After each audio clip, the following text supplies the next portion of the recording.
Hey guys, welcome back to releasethecraftin. We're still here with another crack at the Tagmatic, which is my random tag building schematic, which is available for free for you guys to download on my blog. It's on my website. The link is down below. You go to the menu, go to the blog, you find the thing. It's there for you guys to use.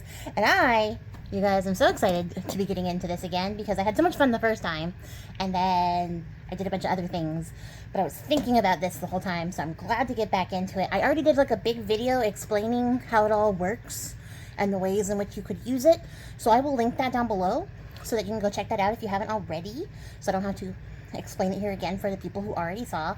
And then I will say that April over at Pink Oddbird, hey bestie, has also been doing videos with the Tagmatic and been killing it.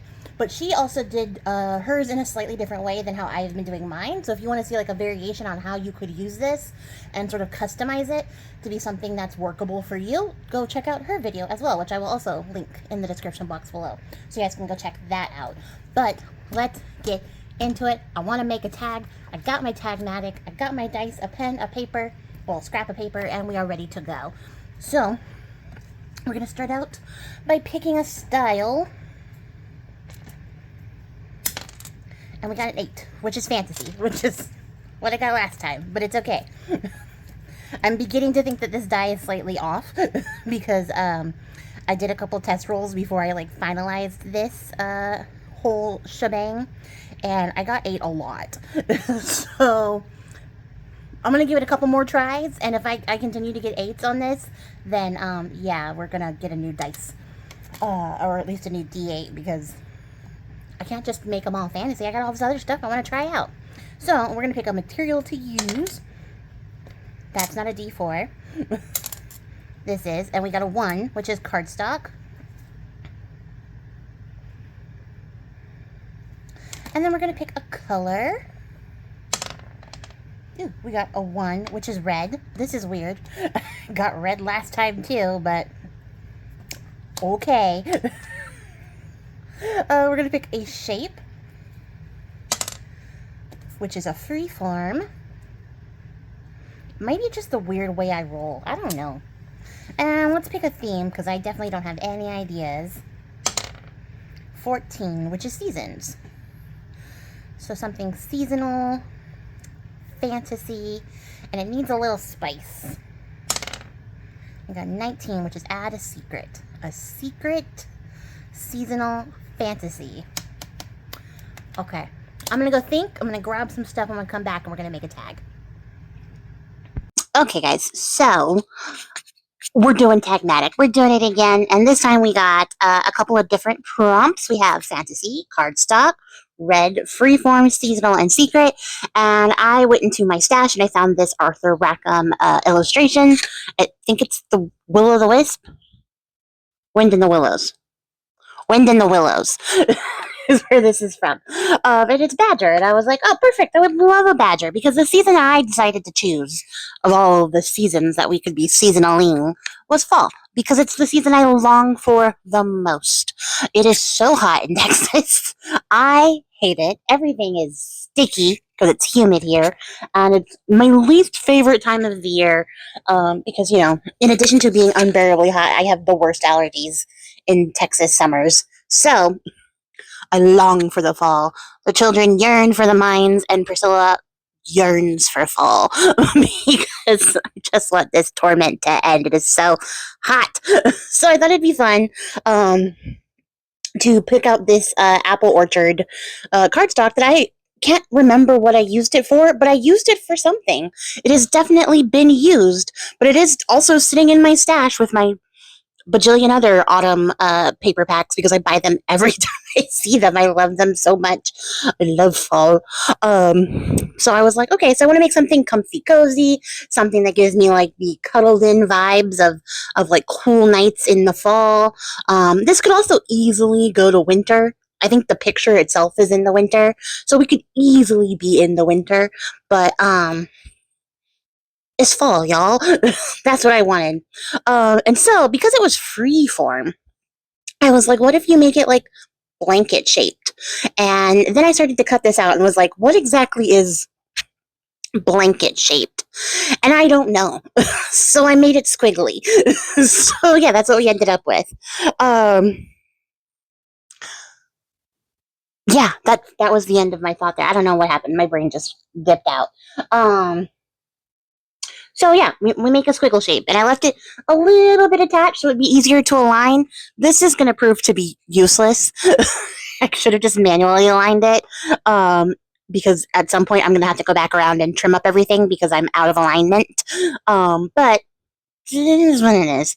And because it has to have a secret, I was like, oh, I'm going to make it secretly interactive, but also a little bit obviously interactive, but the secret is implied. Okay, you'll see. This is a journey we're going on together. Um, because despite it being a freeform shape, I needed it to slide in and out of a slot, so it had to be very straight. At least the interactive part did. And then, like this whole kind of thing got really carried away by the time I get to the end of it, because I had a very clear vision for what I was going to do inside of this tag. But everything outside, I was like, I have no clue. I have no idea. I have no thoughts. Brain empty, head empty. So, this is the part where I still know what I'm doing. So that's what we're watching together. So I decided to add some cardstock back this in here so we have a nice like neutralish background that also gets the fall vibes across. And then again, here's where I could have just saved myself so much trouble by cutting it apart into two separate pieces, because then I wouldn't have had to cut around the wonky fold part, which also led to things coming out of alignment, but it's okay. We live and we learn together.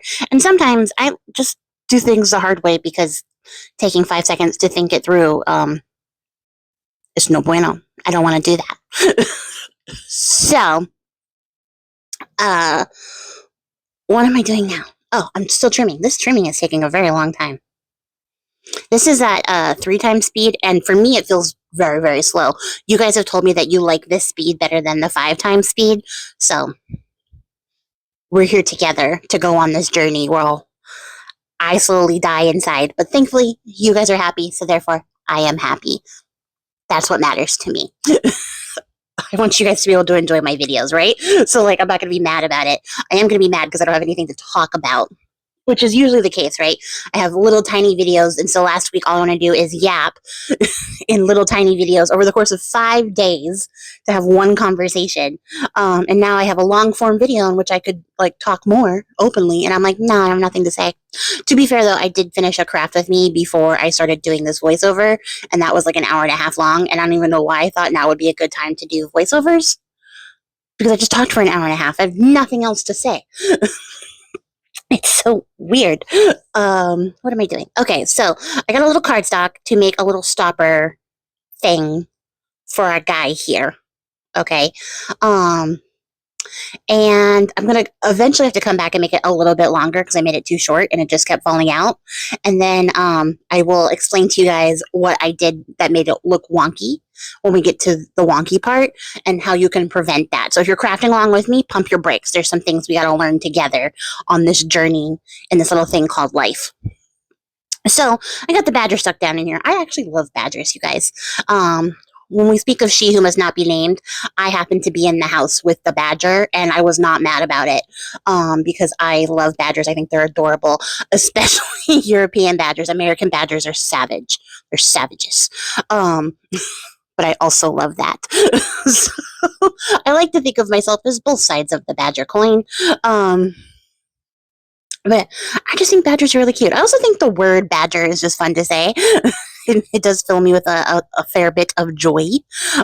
So, because I'm going to sort of set up a track system for this sliding mechanism, I need to glue the bottom so that I can tilt the other side into the top. The problem here is, you can see, I'm sticking to the very, very tippy tip edge because I want this to be able to move freely, but I leave too much space. So I come back in and I try to add some more cardstock to make it longer so it doesn't like wobble around and fall out like it is right now. I'm also checking here to see that like everything is glued down firmly because I don't want it to catch on any of the edges of my little cutout there. So I was like, yeah, okay, well, shit.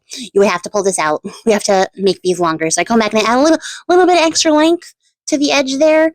And also hoping that like by sort of doubling up on the end of the cardstock, it'll sort of fill that gap a little bit. And it does. It does slide a lot better once I sort of extended the edges like that, right? Like it works a little bit better. There still is a little bit too much space in my track there, which I could have prevented by measuring and looking before I did it.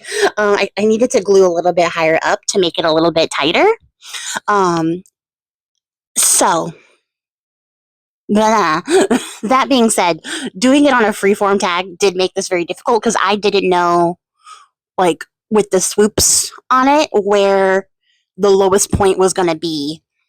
And I could have got a ruler out and drew that in and then glued all of the stuff to then cover my bases there. But I didn't think about that until we were already at this point, and there was no going back at this point. We were already glued in.